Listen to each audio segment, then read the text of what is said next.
Students, आज जो हम व्याख्या करेंगे औरंगजेब की आखिरी रात का, वो पैराग्राफ ये है। इसी को हम आगे व्याख्यात करेंगे। जैसा कि हम पहले से पढ़ रहे हैं कि औरंगजेब की आखिरी रात कि हम ऑलरेडी 2-3 खंड व्याख्यात कर चुके हैं। ये इसका नेक्स्ट खंड है कि ये जो औरंगजेब की आखिरी रात है ये डॉक्टर रामकुमार वर्मा द्वारा रचित है।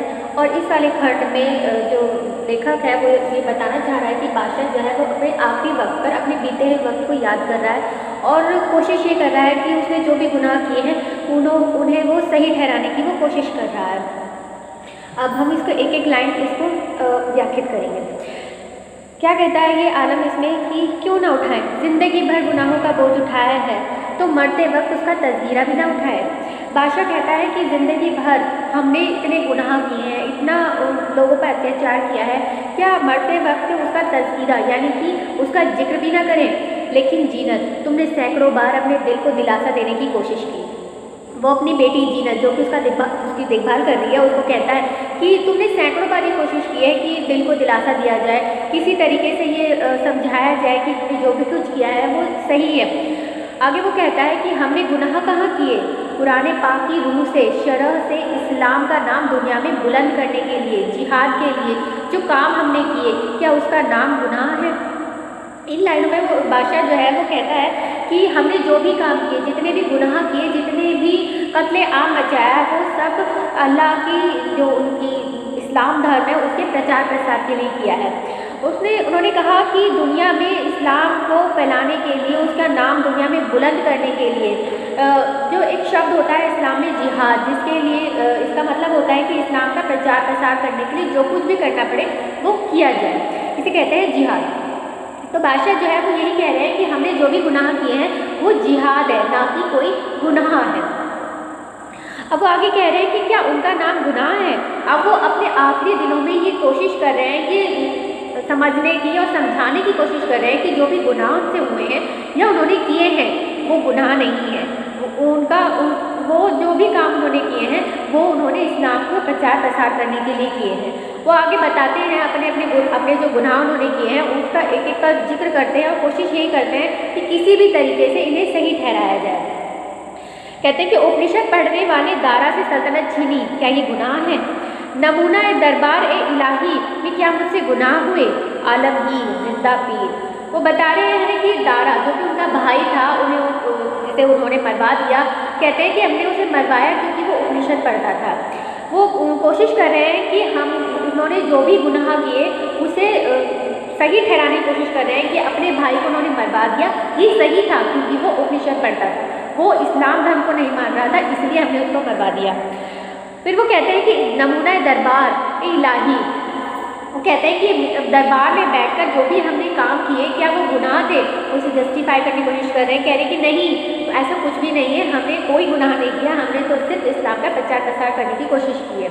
आगे वो कहते हैं कि आलमगीर जिंदा पीर, आलमगीर और जिंदा पीर दोनों ही शब्द जो है वो औरंगजेब के लिए इस्तेमाल किए जाते थे। इतिहास में इस बात का पूरा वर्णन दिया गया है। तो हम पहले भी कह चुके हैं कि ये जो औरंगजेब की आखिरी रात एकांकी है एक ऐतिहासिक पृष्ठभूमि पर काल्पनिक एकांकी है, इसलिए इसमें कुछ बातें ऐसी हैं जो इतिहास के संदर्भ में सही बैठती हैं, जैसे कि आलमगीर और जिंदा पीर, ये दोनों ही शब्द औरंगजेब के लिए इस्तेमाल किए जाते थे। जिंदा पीर इसलिए कहा जाता था क्योंकि उन्होंने बहुत सारे लोगों का कत्लेआम मचा दिया था, इसलिए उन्हें जिंदा पीर कहा जाता था। फिर वो कह रहे हैं कि लेकिन कोई आवाज़ नहीं कानों में कहती कि आलमगीर तूने इस्लाम का नाम लेकर दुनिया को धोखा दिया है। फिर वही बात कि वो मन में सबके सामने ये कोशिश कर रहे हैं कि जो भी गुनाह उन्होंने किए हैं वो सही है, लेकिन उनके अंतर मन, उनकी आत्मा जो है वो उन्हें धिक्कार रही है और कह रही है कि नहीं, जो काम तुमने किए हैं वो इस्लाम का नाम लेकर दुनिया को धोखा दिया है। वो उनकी जो अपनी आत्मा है जो लास्ट मिनट पे उन्हें समझाने की कोशिश कर रही है कि नहीं, इस्लाम का नाम लेकर दुनिया को बरगलाने की कोशिश की है। वो कह रही है कि इस्लाम जो इतना पाक धर्म है उसको खुद ही तुमने नहीं समझा, उसकी हिदायतों को नहीं समझा। यानी कि वो अपने आखिरी वक्त पे उनकी आत्मा उन्हें धिक्कार रही है, उनके जो गुनाह उनसे हुए उनके लिए। और इसके लिए फिर भी वो कोशिश यही कर रहे हैं कि वो अपने आप को समझा सकें कि जो भी काम उन्होंने किए हैं, जो गुनाह उन्होंने किए हैं, वो सब सही थे, सब इस्लाम के अनुकूल थे, लेकिन उनकी आत्मा इस बात की गवाही नहीं देती। इसके लिए वो अपनी बेटी जीनत की गवाही कहते हैं, मानना चाहते हैं कि कोई कहे उनसे कि जो भी काम उन्होंने किया है वो गुनाह नहीं थे। वो जीनत को कहते हैं कि बदला ये आवाज़ ठीक है क्या, हमने इस्लाम के उसूलों को गलत समझा।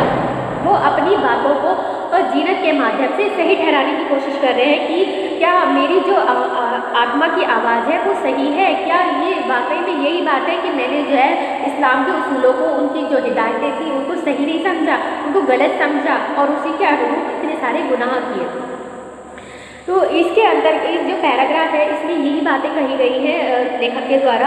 अब इसमें हम देख लेते हैं विशेष के अंतर्गत इसमें कई सारी चीज़ें हैं, जैसे कि मानसिक अंतर्गत। इसके अंतर्गत जैसे कि हम पढ़ ही रहे थे इसमें कि मानसिक अंतर्गत हो रहा है औरंगजेब का कि उसका मन कुछ और कह रहा है, वो सामने से कुछ और कहना चाह रहा है। दूसरा है मजहब नहीं सिखाता बैर।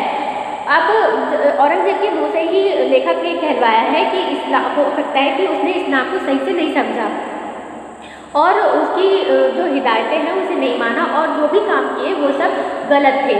इसलिए ये इस औरंगजेब के माध्यम से ही लेखक ये कहना चाहता है कि कोई भी मजहब, दुनिया का कोई भी धर्म बैर नहीं सिखाता। तीसरा है औरंगजेब को जिंदा बेद भी कहा जाता है। मैंने भी पीछे ही बताया आपको कि औरंगजेब एक ऐतिहासिक पात्र है, इसलिए कुछ बातें ऐसी हैं जो इतिहास में मान्य है या इतिहास में ये सब बातें हुई हैं, तो औरंगजेब को जिंदा पीर भी कहा जाता था।